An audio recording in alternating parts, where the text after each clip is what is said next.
জাতীয় জীবনে এই নির্বাচনের গুরুত্ব সীমাহীন। আগের নির্বাচনগুলো কিছু কিছু ডিসপিউট থাকলেও নির্বাচন তো একটা ফর্মে হয়েছে, কিন্তু তিনটা নির্বাচন 14, 18, 24 এটা নির্বাচনের কোনো মিনিমাম ফরম্যাটে পড়ে না। এর সাক্ষী আমরা সবাই।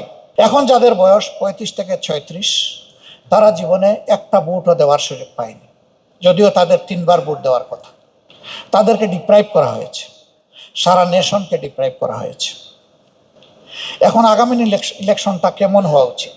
আমি ইলেকশনের কোনো পার্টির পক্ষে কোনো ক্যাম্পেইন করব না, কথা বলবো না, এটি এখন বলা উচিত নয় এই সময়টা। বাট কী ধরনের ইলেকশন আমরা চাই?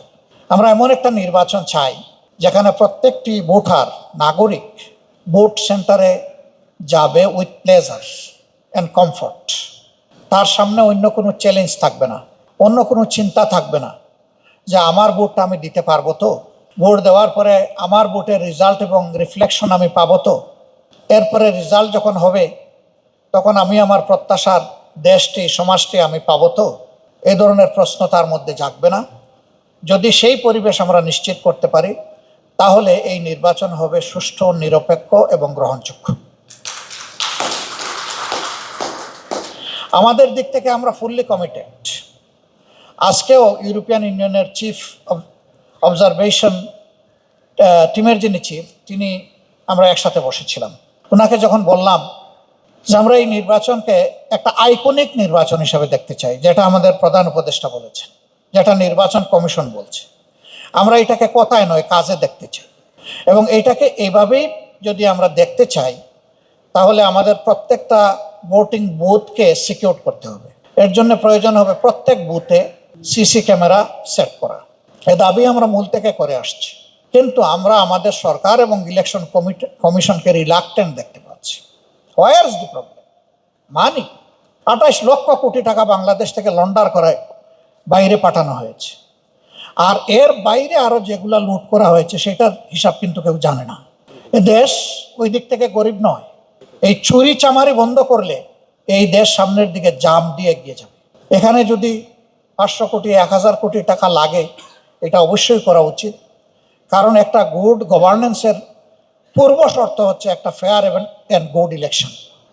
যদি প্রত্যেক বুথে এটা সেট করা থাকে এবং এটা যদি সেন্ট্রাল মনিটরিংয়ের আন্ডারে থাকে তাহলে প্রত্যেকের বুকও কাঁপবে, হাতও কাঁপবে কিছু করতে। তখন ল এনফোর্সার্সের সংখ্যা যদি কিছু কমও হয় ওইটা বাকি অভাব পূরণ করে দেবে।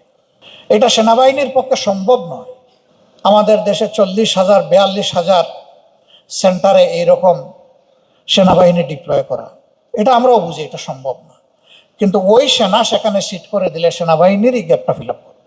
এখন পর্যন্ত আমাদের সরকার এটা শুনছেন না। আমরা কিন্তু আমাদের জনগণের উপর গভীর আস্থাশীল, 100% আস্থা আছে আমাদের জনগণের। জনগণ যাকে পছন্দ তাকে ভোট দেবে, কিন্তু তার পছন্দের ভোট দেওয়ার পরিবেশ নিশ্চিত করে দিতে হবে সরকার এবং ইলেকশন কমিশন। এখন পর্যন্ত এটি হয়নি, আমরা সবাই প্রত্যক্ষ করছি। তবে আমরা আশাবাদী থাকতে চাই এটা হবে, এবং আমরা বলতে চাই এটা করতে হবে।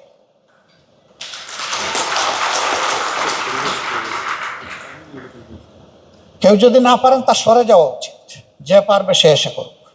কিন্তু আপনি দায়িত্ব নেবেন এবং করবেন না, এটি দায়িত্বের অবহেলা নয়, এটা দায়িত্বের ভায়োলেশন। আমরা সেই ভায়োলেশন দেখতে চাই। অনেক ভয় ভীতি সমাজে কাজ করছে। এখনো কেন সাংবাদিকরা এই প্রশ্ন করবে যে 12 তারিখ ইলেকশন হবে কিনা, আপনারা কনফিডেন্ট কিনা, ইলেকশন সুষ্ঠু হওয়ার ব্যাপারে আপনাদের কোনো সন্দেহ আছে কিনা? এই প্রশ্ন কেন করে? নিশ্চয়ই কিছু কারণ আছে বলেই তো করে। ওই কারণগুলো রিমুভ করতে হবে। একটা ইলেকশন কি সব কিছুর সমাধান না, কিন্তু এটা শুরু। একটা বীজ না রুইলে তো গাছ উঠবে না। এই ইলেকশনটা, ফেয়ার ইলেকশনটা হচ্ছে একটা ফেয়ার সোসাইটি, একটা গুড গভর্নেন্সের একটা আস্ত বীজ। এই বীজ রোপণ না করলে তো গাছ উঠবে না।